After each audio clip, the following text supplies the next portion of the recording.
Welcome to Astralis Academy, a college of the stars, where the oldest questions of the sky are taught by women from every horizon, and by guests from beyond it. I am Professor Priya, and today we ask the oldest traveler's question in a new way. What happens to my chart when I cross the sea? Astro-Cartography, the astrology of place, maps where the planets rule on Earth, drawing the sky onto the surface of the world. A young art, born in the 20th century, and an old one, rooted in the ancient intuition that place matters to fate. Every city has a chart of its own, and it meets yours when you arrive. Students of Astralis, pack your charts. We are going places. Before we begin, the faculty frame the inquiry. I am Dr. Li Wei. Every city has a chart of its own, and it meets yours when you arrive. Relocation is not escape, it is a change of emphasis. Professor Sophia adds that the map is a technology of self-knowledge. It shows where your chart comes alive, and where it rests. Our guest Nova 9 observes that we navigate by fields, not lines, but we respect your art, and we find your maps beautiful. The panel agrees. Astro-Cartography does not promise a lucky place. It promises clarity about place, about the ways different skies emphasize different parts of who you are. The idea that place matters to the chart is ancient. Babylon charted the omens of its cities. Greece and India adjusted charts by local horizon and meridian, knowing that a birth at one longitude is measured against a different sky than at another. The old tradition of the land's astrologer ran through the entire history of the art.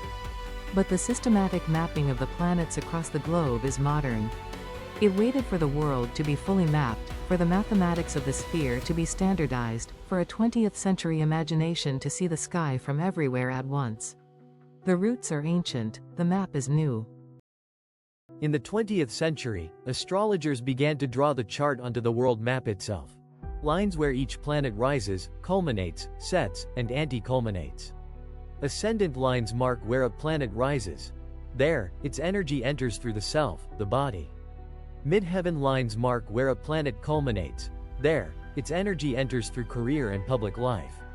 Descendant and IC lines are the shadow zones, relationship and home. The map is computed by finding, for every place on Earth, where each planet falls on that place's angles, then connecting the points into lines. The result? A world map threaded with the sky's geography. Every place on Earth has its own ascendant, midheaven, and horizon. Astro-Cartography draws the lines where your planets land on those angles. A planet on the ascendant line marks the self. Living there, you carry that planet's energy in your body and presence. On the midheaven line, public life, those themes become visible, professional, fateful. On the descendant line, relationship, those themes arrive through others. And then the Perrin, the most sophisticated layer. Planets that rise are set together at a place, creating connections that exist nowhere else. The angles are the grammar of the map, the lines, its sentences, the parens, its poetry. Travel does not change your birth chart, but it redraws your chart's angles over the new horizon. The relocation chart is computed for your birth data at your new location. The planets stay where they were in the zodiac, but the houses shift to the new place's horizon and meridian. The same person, a different emphasis. A Saturn rising in your birth city may be in the 12th house in another. A Jupiter on your midheaven at home may be buried in the 8th abroad. Relocation is not a new fate, it is a re-weighting of the same themes. You cannot leave your chart. You can choose which parts of it to live in. A complementary art. Instead of lines across a map, local space draws your planets as directions from where you stand, a personal compass. Compute the rising and setting points of each planet on your local horizon, and each planet becomes a direction: Venus northeast, Mars southwest, Jupiter east, Saturn northwest. Walk toward a planet's direction and you activate its energy. Walk toward Venus for relationship, Jupiter for opportunity, the Sun for visibility. The directions are real, measurable on the horizon, and the practice is simple. The sky as a compass, your life as the territory. Local space is the most practical branch of the art, and it's most embodied. A graduate student moves from Lagos to Lisbon, and her life visibly reorients. The faculty read her two charts side by side. In Lagos, her Saturn is rising, discipline, family, structure, the weight of expectation. In Lisbon, that same Saturn is in her 12th house, interior, quiet, less visible. In Lagos, Jupiter works below the horizon, in private. In Lisbon, Jupiter stands at her midheaven, opportunity, visibility, recognition. Her natal chart is one chart, her experience of it is profoundly different in the two cities. Not magic, geometry. The sky over each city places her planets differently on the angles, and the angles are where a chart becomes visible in a life. The Global Atlas Society meets in the map room, a wall of world maps, pins, threads, and the stories of members who moved along their lines. Every member pins their birthplace and their lines. The wall is a constellation of colored threads connecting cities that changed lives. The club's ritual is the relocation reading. A member planning a move brings their birth data, and the society computes the map, reads the lines, debates the relocation chart with the passion of cartographers. Their field trips are legendary, walking the local space directions through the city, visiting the streets where Venus rises and Saturn sets. Every thread on that wall is a story of following the sky. The faculty turn to the philosophy of place. Is the map a discovery, a projection, or a privilege? And who gets to move? Dr. Li Wei. The map can naturalize privilege. Movement is not free for all. The chart that promises Jupiter on the midheaven in Lisbon assumes the passport and the means. Professor Sophia. Astro-Cartography is a poetics of place, not a physics. The lines are meaningful because we make them meaningful. And I, Priya. The lines are invitations to attention, not commands. Nova 9 observes that you map one world, while we carry 300 skies. The postmodern map must be humble, a mirror, not a decree. The most sophisticated astrocartographic technique. Parens, moments when two of your planets rise or set together at a given place. Compute the places where two planets are simultaneously angular. One rising while the other culminates, one setting while the other rises. There, the two planets activate each other, a meeting your chart only implied, made visible by geography. Parens explain why some cities feel fated beyond any single line. You may not live on a Venus line, but if Venus and your Sun are in Paren over that city, the place carries their conversation. The chart is a network of potential meetings, and place decides which happen. Astro-Cartography promises better places, but the faculty insist on the ethics of place. Who can move, who must, what the map must not say. First, the map must never blame a place for a person's hardship. A difficult line is not a curse, it is an intensity with a purpose. The place that challenges one chart may liberate another. Second, relocation advice must respect real constraints, visas, care, resources. The map is an option, never an obligation. Third, the counsel must serve the person, not the promise. A Saturn line is not a warning to stay home. It is an invitation to understand what discipline and solitude would mean there.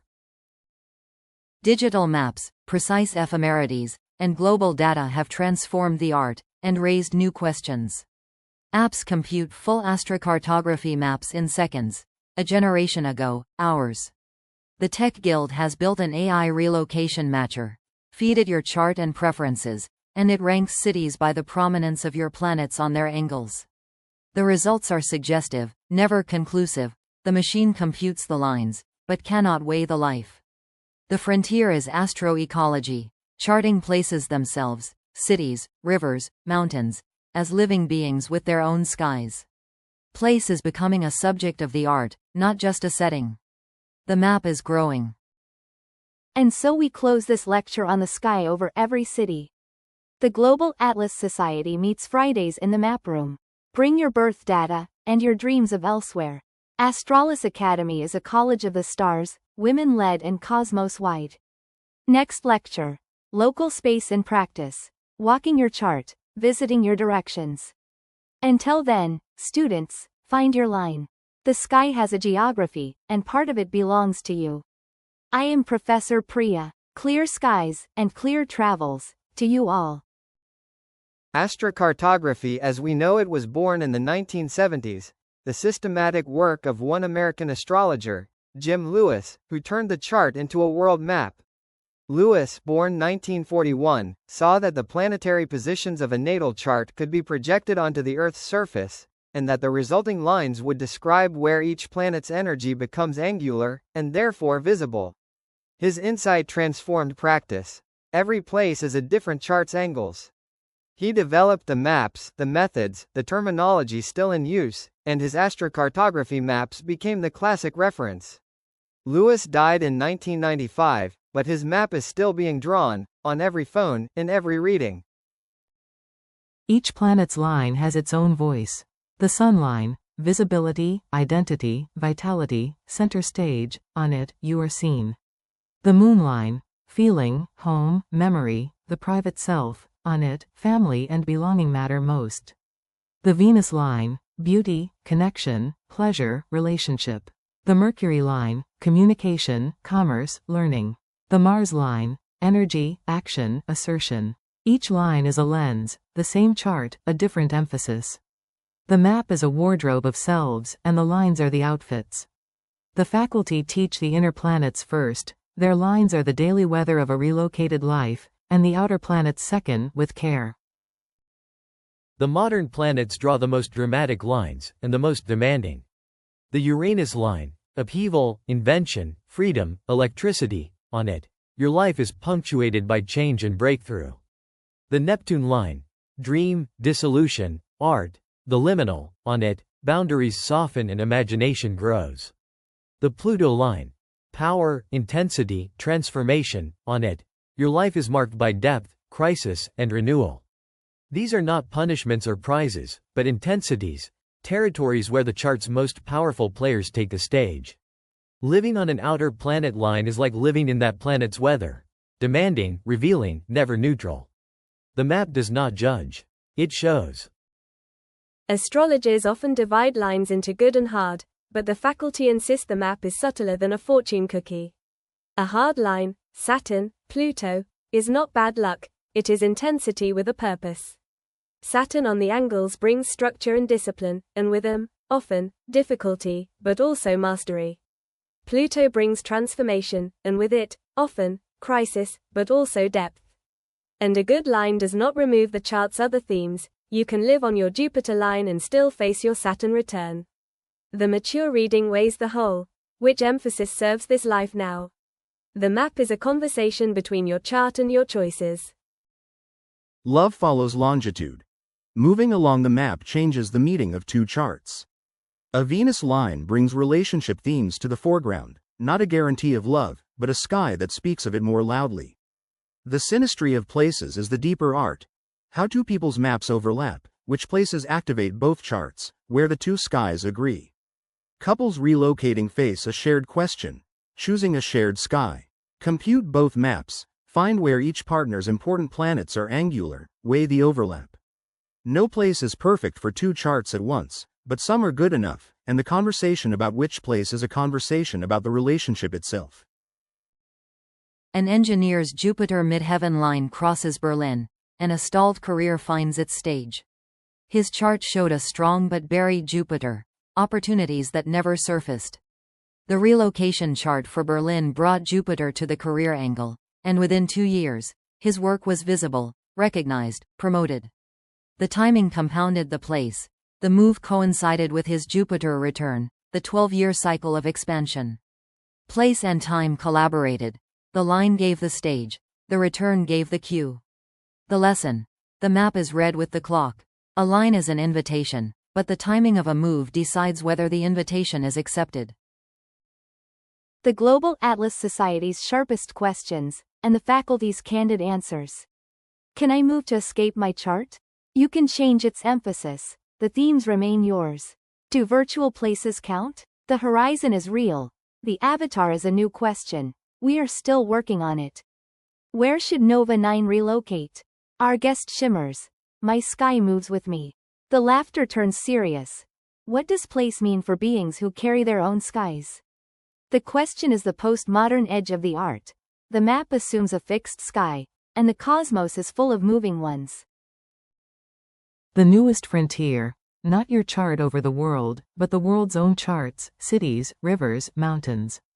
Mundane relocation reads cities at their founding moments. The chart of a city's birth describes its character and seasons.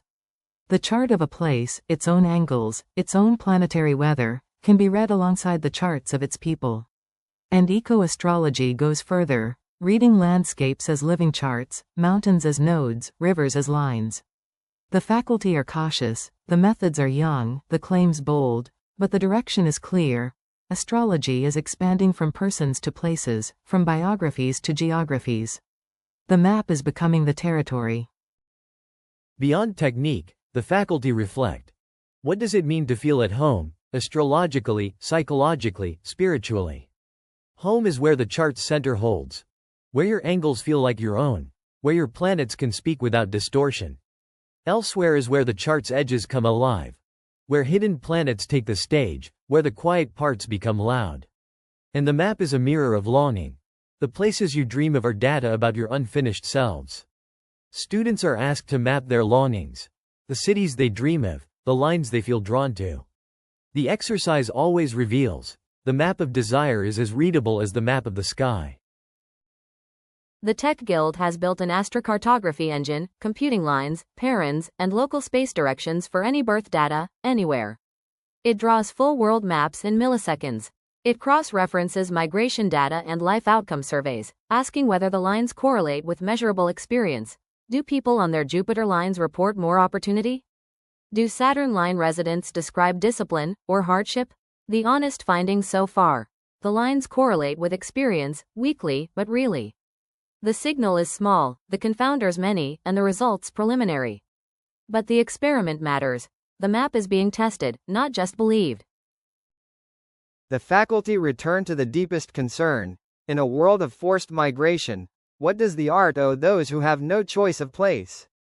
The map must serve those who move by need, not only by choice. The reading for a refugee is not a relocation reading, it is a resilience reading. What does this chart need, in this place, under these conditions? How can the sky's emphasis be met with agency and hope? Postmodern astrocartography holds that place is context, not destiny. The chart is real, the place is real, and the person stands between them, choosing how to meet both. The map is an instrument of attention, and attention is a form of dignity. The Global Atlas Society's graduates receive their maps, and a compass. Carry the art of place into a world that is always moving. The ceremony is held in the map room, among the pins and threads. Each graduate receives their own full astrocartography map, printed and signed by the faculty. The ritual. The graduate plants a pin where they will go next, a thesis city, a dream city, a return home. Some pins are placed with confidence, some with tears, all with intention. And the charge is spoken. Wherever you land, read the sky you find. The graduates leave with their maps rolled under their arms, ready for the geography of their lives. And so the lecture turns to its close, with a final teaching. The map is not the territory. Astro-cartography is a language for speaking about place, and place is one of the great teachers of the human soul. Every city is a school. Every horizon is a curriculum. Every line on the map is a course in the parts of yourself that place can wake. Before they leave, the students are asked to name the place that changed them, and every hand goes up.